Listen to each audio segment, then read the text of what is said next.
전상국의 아베의 가족 일부를 읽겠습니다. 땅독에는 이명님 시인입니다. 아베의 가족 일부. 영내를 벗어나면서 나는 키가 8척이 넘는 것 같은 우월감을 맛보았다. 정문의 지피들은 사복으로 바꿔 입은 나를 용케도 알아봐 외출증을 확인하는 일까지 건성으로 했던 것이다. 일을 마치고 나가는 한국인 종업원과 노무자들이 줄을 들어서서 옷 뒤짐을 당하고 있었다. 나는 어깨를 펴고 그들 곁을 지나쳐 나갔다. 이 우쭐한 기분은 한 달 전 오산 비행장 트랩을 내릴 때의 그 흥분 상태 그대로였다. 낮은 코, 짧은 키로 해서 어쩔 수 없이 감수해야만 했던 신병훈련소에서의 그 좌절감이 한꺼번에 씻겨나가는 기분이었다. 4년 만에 다시 고국 땅을 밟아보는 감회가 어금니에 지그시 씹혔다. 가는 날이 장날이라고 부대 뱃속을 받고 도착해보니 바로 CPX에 걸려 외출이 허가되지 않은 그 20여 일을 나는 뒤숭숭 뜬 마음으로 보냈다. 그런 속에서도 나는 세상 내 자신의 위치를 확인해 둘 필요를 느꼈고 감상에 젖거나 비굴한 짓거리에 말려들지 않기 위해 이를 악물었다. 헤이 킴, 언제 미국에 갔어? 카투샤들이 아는 채 악수를 청했다. 나는 대답 대신 웃으며 손만 흔들어주고 그 자리를 피했다. 헤이 킴, 웰컴. 내가 뭘 도와줄까? PX 한국 사람이 내게 접근해왔다. 나는 그들이 보는 앞에서 내게 배당된 쿠폰을 찢어버렸다. 미국에서 고모가 내게 일러주던 그 돈 버는 방법을 스스로 포기해버린 것이다. 나와 함께 신병 훈련을 받고 한국에 건너온 깜둥이들마저 이미 돈 버는 방법을 냄새 맡고 코를 벌름거리고 있는 게 구역질이나 견딜 수 없었던 것이다. 영내를 벗어나 철조망을 끼고 시가지 쪽으로 뻗은 신장로를 걸었다. 가슴이 탁 트였다. 여름 오후의 햇볕은 아스팔트 바닥을 눅진눅진 녹이고 철조망 밑으로 무성한 잡초들이 짙은 풀냄새를 훅 풍겼다. 들뜬 마음과는 달리 나는 일부러 걸음을 천천히 옮겼다. 어금니로 비집고 올라오는 희열을 되도록 서서히 즐기고 싶었던 것이다. 정확히 3년 10개월 전 우리 가족들이 이 땅을 떠나면서 품었던 소박한 꿈 중의 하나가 이제 실현된 것이다. 그것은 한국에서 양공주였다가 국제결혼을 해 미국에 가 영주권을 얻은 고모의 계획 중의 하나였다. 돈 안 들이고 한국에 나갈 수 있는 길은 미군에 들어가 한국 파견을 지원하는 것이었다. 한국 월급장애들보다 더 많은 돈을 주머니에 넣고 거들거리며 1년쯤 지내다가 미국이라면 껌뻑 죽는 계집애 하나 얻어가지고 돌아오면 좀 좋겠느냐는 고모의 생각이었다. 그래, 난 사람을 찾으러 한국에 가는 거다. 미국을 떠나기 전 나는 동생들한테 말했다. 다 학교에 다니고 있었다. 정희와 진구는 하이스쿨 과정을 밟고 있었고 막내는 중학교였다. 돈 한 푼 안 들이고 공부를 할 수 있었다. 그리고 한국에서는 어림도 없는 대학 진학의 꿈으로 동생들은 부풀어 있었다. 그러나 문제는 많았다. 자식들을 위해서 미국에 왔다는 아버지의 한국적 자유에는 빛을 잃었다. 동생들은 굉장히 빠른 시간에 미국화됐다. 정희가 특히 그랬다. 오빠 미국까지 와서 다시 한국 여자와 결혼하여 살겠다는 거야? 정희는 그런 생각을 가진 계집애였다. 우리 식구 중에서 적응력이 제일 빨랐다. 정희는 보이프렌드를 우리 아파트까지 끌어들였다. 모두 백인 아이들이었다. 우리 아파트 근처에는 흑인들이 많이 살았다. 흑인 애들이 정희의 뒤를 따라다녔다. 저희들끼리 낄낄거리며 골목에 지키고 섰다가 정희를 둘러싸고 희롱을 했다. 스페니쉬계 녀석들까지 그랬다. 정희는 놈들의 희롱을 잘 받아줬다. 그게 정희의 생리였다. 그러다가 일을 당했다. 내가 일하고 있는 야채 가게의 주인 이씨의 귀뜸으로 우리 아파트까지 달려갔을 때 그 깜둥이들은 정희를 윤관하고 있었다. 나는 피가 거꾸로 흘렀다. 출입문을 막아섰다. 새 놈이 능글능글 웃으며 다가왔다. 나는 품에서 야채 다듬는 칼을 뽑아들었다. 그리고 그 칼로 왼쪽 팔목에 상처를 냈다. 한국에서 제두, 형표, 석필이와 함께 남긴 담뱃불 자국이 있는 근처를 짠 것이다. 팔뚝에서 피가 흘러 현관 바닥에 흥건히 보였다. 능글능글 웃던 깜둥이 애들 눈이 금세 겁에 질렸다. 깜둥이들은 미개하고 천한 만큼 겁이 많고 비열했다. 컴온. 나는 칼든 손으로 그들을 손짓했다. 아무것도 보이지 않았다. 손끝으로 불같은 정우가 뻗쳐 온몸이 떨렸다. 나는 며칠 전 정희와 함께 어머니의 수기를 훔쳐보았다. 나는 밤낮 없이 그들을 칼로 찔러 죽이는 환상으로 치를 떨었다. 그들이 검고 끈적끈적한 살갗 그 깊숙한 데서 콸콸 쏟아지는 피를 두 손으로 받아 이웃 사람들 눈앞에 보여주고 싶었다. 내가 그때 살아있을 수 있었던 것은 가슴으로 치미는 증오와 복수심 그것 때문이었다. 어머니가 한국에서 친구들 몰래 노트장에 틈틈이 쓴 그 글에 그렇게 적혀 있었던 것이다. 나는 칼 든 손을 벌벌 떨면서 깜둥이들 앞으로 다가섰다. 깜둥이들이 너무 쉽게 무릎을 꿇었다. 많이 보던 놈들이었다. 내가 일하고 있는 이신의 식품 가게와 같은 블럭에 사는 아이들이었다. 식품점에 들어와 물건을 훔쳐내다가 이씨한테 들키자 골목까지 쫓아오는 이씨의 이빨을 2개씩이나 부러뜨린 놈들이었다. 이씨가 잡아 넣겠다고 하니까 그 놈들은 매거지가 몰려와 가게에 불을 놓겠다고 엄포를 놓던 일도 있었다. 병신 같은 새끼들. 정의가 흐트러진 아랫도리를 추스리며 일어났다. 계집애는 내 앞에 무릎을 꿇는 깜둥이들 머리 위에 침을 뱉은 다음 나를 향해 내쏘았다. 오빠는 뭐가 잘났다고? 한국에서 오빠가 한 일 생각 안 나? 그 꼴에 왜 자꾸 내 일에 참견이야? 정의는 분명 내 일이라고 했다. 악쓰는 계집애를 바라보면서 나는 어깨에 힘이 빠졌다. 정의는 이렇게 뻔뻔스럽게 변해 있었다. 내가 한국에서 제도 형표 석필이와 함께 벗겼던 계집애는 그냥 울었을 뿐이다. 그리고 부모한테 제 몸에 더럽혀진 것을 일러 바쳤던 것이다. 나는 저긴 계집애를 죽이고 싶었다. 그러나 마음과는 달리 입에서는 애원이 담긴 신음이 흘러나왔을 뿐이다. 정의야. 우리가 여기 와서 이렇게 살려고 왔냐? 한국에 살았으면 이것보다 더 더럽게 살았을 거야. 엄마도 아버지도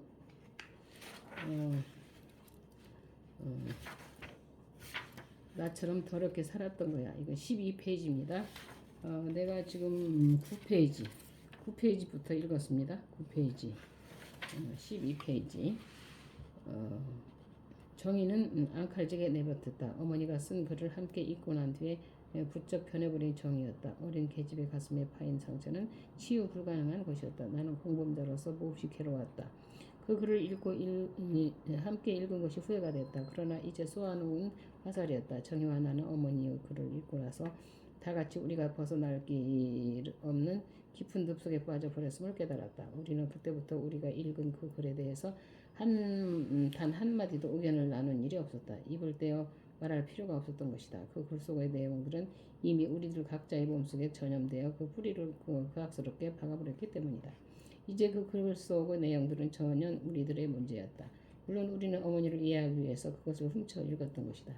미국에 오면서부터 그렇게 어처구니 없이 사람이 바뀌어버린 어머니에 대해서 우리 식구들은 아연할 수밖에 없었다. 환경이 바뀐 데서 오는 일시적인 조울증이거니 하고 그냥 대수롭지 않게 생각했던 게 잘못이었다. 그러나 어머니는 3년 세월이 흘러가기까지 처음과 똑같이 멍청한 얼굴로 무기력한 사람이었다. 꼭 넉나간 사람이 그럴 것이다. 어머니는 한국에서 우리와 함께 익힌 그 몇 마디의 영어조차 입에 올리지 않았다. 그네는 집안 식구들하고도 필요한 말만 했다. 자기 의견을 내놓거나 남이 하는 일에 대해서 이렇다 저렇다 간섭을 하는 일도 없었다. 한국에서 그처럼 부지런히 뛰어다니며 식구들을 먹여 살리기 위해 안간힘하던 그네의 생활력은 거품처럼 꺼지고 그네는 빈 쌀자루처럼 휘주근하게 늘어져 버렸다. 우리 식구들은 그렇게 변해버린 어머니를 향해 애원도 해보았고 때로는 욱박질러 보기도 했지만 어머니는 한결같이 멍청했다. 아베 귀신이 붙은 거야. 중학교 다니는 막내가 엄마 문제에 대해서 한마디 했다. 우리 식구들은 막내 말을 못 들은 척했다. 아베에 대한 얘기는 누구의 입에서도 꺼내기 겁내는 하나의 터부처럼 돼 있었던 것이다. 우리가 처음 이민 올 때 공항까지 방금 나온 고모마저도 아베에 대해서 말하지 않았다. 이민 초청장을 보낼 때부터 아베의 얘기는 빠져 있었는지도 모른다. 어떻든 우리들은 어머니의 그 우울증이 아베에게서 비롯되었다는 것을 너무나 명확히 알고 있으면서도 그 사실을 입 밖에 내기를 꺼렸다. 그다음에 13페이지입니다. 그러나 막내가 어머니한테 아베 귀신이 붙었다고 했을 때 우리들은 마음속이 찔끔했다. 그러나 그것은 지극히 순간적인 것이었다. 우리들은 곧 머리를 저어 그 생각을 단연 부인했다. 아베 때문에 어머니가 그렇게 됐다고 생각하기엔 우리들의 자존심이 허락하지 않았던 것이다. 우리들은 단 한 번도 아베를 우리와 똑같은 사람이라고 생각해 본 적이 없었다. 다만 아베가 숙명적으로 우리 집에 태어났을 뿐 우리와 한 형제라는 생각을 가져본 적이 없었다. 아베는 우리에게 있어서 한 마리 쓸모없는 짐승이나 다름없었다. 그렇다. 쓸모없는 강아지 한 마리보다 더 귀엽고 역겨운 그런 존재였을 뿐이다. 귀찮고 역겨운 거. 나를 비롯해서 우리 남매들은 태어나 철들면서부터 아벨을 보고 살아왔다. 우리 어린 눈에도 그것은 더러운 짐승에 불과했다. 물론 아버지나 엄마는 우리들을 위해서 그 짐승이 살 수 있는 데를 여러 군데 찾아다녔고 실제로 아벨을 거기 집어넣기도 했었다. 정신박애가 수용소에서는 아예 아벨을 받아들이지 않거나 어쩌다 받아들였다 하더라도 며칠 못 가 찾아가라는 통보가 왔다. 최소한 지능이 20은 넘어야 그곳 수용소 생활을 할 수 있다는 것이었다. 대개 그런 수용소는 만 6세부터 18세까지 정신박애가를 받아 수용 겸 교육을 시키고 있었다. 어떤 데는 테스트를 해서 지능이 40 이상은 돼야 받아들였다. 그러나 아벨은 지능이란 단어를 쓸 정도의 그런 인간이 아니었다. 백지 중에도 가장 심한 정도였다. 그리고 우리가 한국을 떠날 때 이미 그는 26세의 나이를 주워먹고 있었던 것이다. 26세의 가진 병신이 사지를 뒤틀어가며 입을 벌려 말할 수 있는 것은 아베란 그 두 음절의 음성뿐이었다. 입을 어렵게 벌려 얼굴을 온통 우그러뜨려며 아베라는 그런 아베라고 소리내는 것이 그의 의사표시의 전부였다. 그는 물론 대소변을 가리지 못했다. 몸의 균형이 불완전해 먼 곳까지 걸어가지도 못했다. 그는 죽으나 사나 방구석에만 박혀 지독한 냄새를 피우고 있었을 뿐이다. 아베로 인해서 우리 집은 저주받은 집처럼 항상 침침하고 휘휘했다. 내가 문제아로 낙에 찍힌 것도 우리 집에 가난해서 온 것만은 아니었다. 아베가 있는 그 질식할 것 같은 집안 분위기 때문에 나는 매일매일 미쳐가야만 했던 것이다. 그때 형표들과 산에서 계집애를 벗긴 것도 아베에 대한 분노였다고 나는 구실을 찾아 가지고 있었다. 아베에게 정상적으로 발달되어 있는 것은 그의 성기였다. 그는 어렸을 적부터 여자만 보면 그것이 어머니고 누이 동생이고를 막론하고 달라붙어 사타구니를 비벼댔다. 낮잠을 자는 정의의 몸에 달라붙은 아벨을 직접 내 눈으로 보았을 때 정의는 그때 5살이었다. 나는 이미 그를 인간으로 생각하지 않았던 것이다. 이제 14페이지예요. 그러한 인간 이하의 아벨을 한국에 버리고 왔다 해서 우리 식구들이 죄의식으로 괴로워야 한다는 것은 있을 수 없는 일이라고 나는 못 박아 생각해왔다. 아무리 자기 몸에서 난 자식이라고 해도 아벨 같은 동물로 해서 어머니가 그처럼 괴로워하고 정말 백지처럼 사람이 변해야 한다는 것은 우리로서는 도저히 이해할 수가 없었던 것이다. 그럴 즈음 정희가 어머니의 트렁크 밑바닥에서 그 노트를 찾아낸 것이다. 우리는 숨을 죽이며 그 노트를 읽어나갔다. 단숨에 읽었다. 그리고 황황히 그 노트를 덮어버렸다. 우리가 알아낸 비밀은 아베가 적어도 우리 아버지의 피를 받지 않았다는 사실이다. 어머니의 먼저 남편의 씨가 아베였던 것이다. 가봉자. 이 놀라운 사실은 어떻게 생각하면 아베를 한국에 버리고 온 우리들의 죄의식이 다소 가벼워질 수 있는 성질의 것이었는지도 모른다. 그러나 문제는 그 반대였다. 정희와 나는 그 사실을 안 순간부터 진정 아베에 대해서 생각하기 시작했던 것이다.